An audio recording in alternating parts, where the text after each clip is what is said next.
I'm not totally sure if that was a problem that needed to be solved. With that being said, I don't hate it.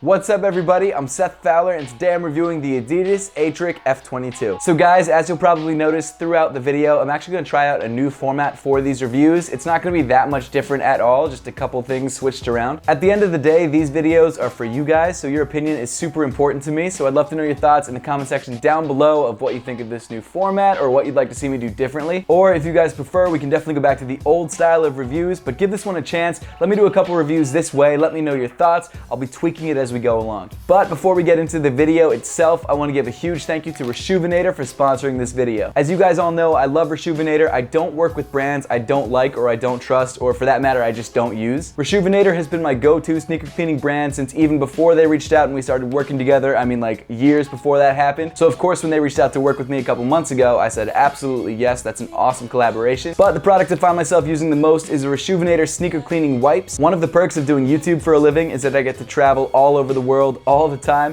and that's great, but one of the downsides, especially being a sneaker YouTuber, is that all my shoes get extremely dirty. So whenever I travel, I take a pack of the Reshoevn8r sneaker cleaning wipes with me, so if I stand in a puddle or scuff my shoes or something like that, I'm good to go. So if you want to check out Reshoevn8r, make sure to click the link in the description below and use my discount code SETH for 10% off your entire order. But with all that out of the way, let's take a look at the backstory of the Adidas Atric F22. Over the last couple years, as I'm sure you've noticed, Adidas has been going through sort of a renaissance of design. They've been coming out with a ton of different silhouettes for a bunch of different use cases, and what they've been creating has been really interesting to watch. Some of these shoes have been huge successes like the Ultra Boost, other ones not so much like the NMD High Winter. Not sure why that shoe ever existed, but it looks like Adidas is trying something new again with the brand new Atric F22. On Adidas's website, it says that this shoe is inspired by water moccasins, which you can definitely see when you look at the shoe. The whole idea behind this shoe is to mix outdoorsy functionality with street style. I'm not totally sure if that was a problem that needed to be solved, but let's take a closer look.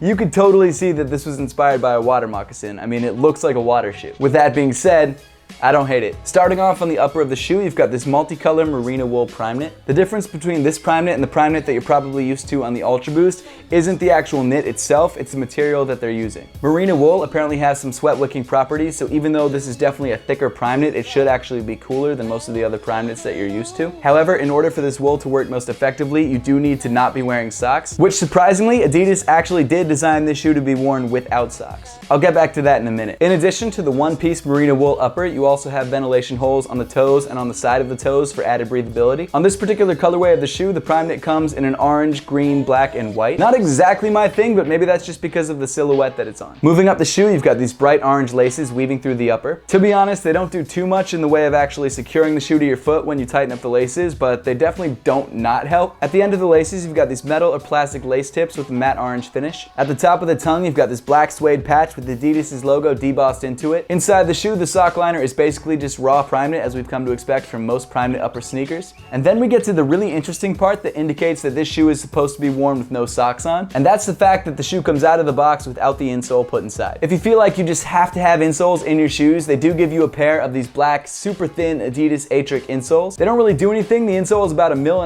thick of foam, which is pretty much nothing. But as I just mentioned, the thing that tips you off that this shoe is supposed to be worn without socks is the fact that the bottom of the shoe is lined with merino wool, which again has sweat wicking properties, so in theory this shoe should be wicking away sweat all around your foot. Honestly, when I was wearing this shoe around, I still wore it with socks because I just don't really like wearing shoes without socks, but when I took the socks off, it still felt okay, but to be honest, there was a little bit of rubbing around where the prime knit hit the back of my ankle. That part really ended up bugging me, and I'm sure if I'd worn it any longer, it would have scratched up the back of my ankle. That's just me though, everyone's foot is different. As for sizing, I went true to size on this shoe and I wasn't disappointed. The shoe does actually run relatively wide, especially around the toes and the forefoot, so if you're a wide footer, this this might not be a bad way to go. Also, as I'll get to in a minute, there is a surprising amount of arch support if that's something that you need. Continuing back on the lateral side of the midfoot, you've got these 3 Adidas stripes in black. These pieces are sort of a glued on fabric ribbon. I'm not sure how long they're gonna last, but I think they look good. Just behind those, you've got this light gray suede oval, kind of similar to what you found on the original Yeezy 350. And then moving over to the medial side of the midfoot, you've got this really stiff piece of black foam. At first I thought it was a piece of plastic or TPU, but when you really press on it, it does have some sort of like feedback or bounce back, so it's definitely a piece of foam. What's interesting about this panel is how stiff it is and how high it goes on the side of your foot. Like I said before, the shoe does have surprisingly good arch support,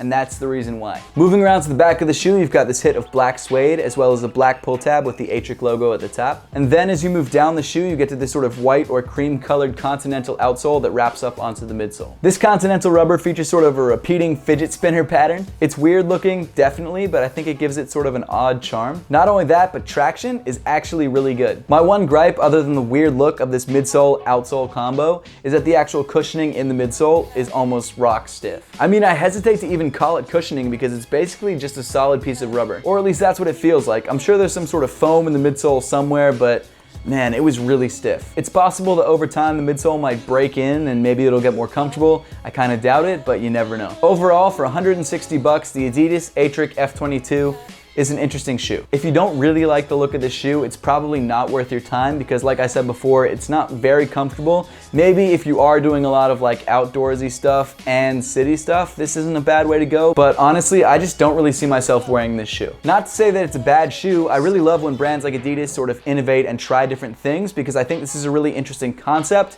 but it's not for me. If you'd like to grab the Atric F22, it is available on adidas.com and in retailers across the world. But guys, that pretty much wraps it up for today. Thank you so much for watching. Please make sure to subscribe if you haven't yet and you want to see more videos just like this one. Also make sure to give me a follow on Instagram and on Twitter at @RealSethFowler. Like I said at the beginning of the video, this is a new format that I'm trying out, so I'd love to know your thoughts, so make sure to leave those in the comment section down below. And one last thing I wanted to try out at the end of my reviews moving forward is giving you guys a sneak peek of what's to come. Unfortunately, I don't have any of it filmed to show you guys because I just don't have the shoes yet, but think Adidas, think Boost, and think brand new silhouette. I'll see you guys in the next one.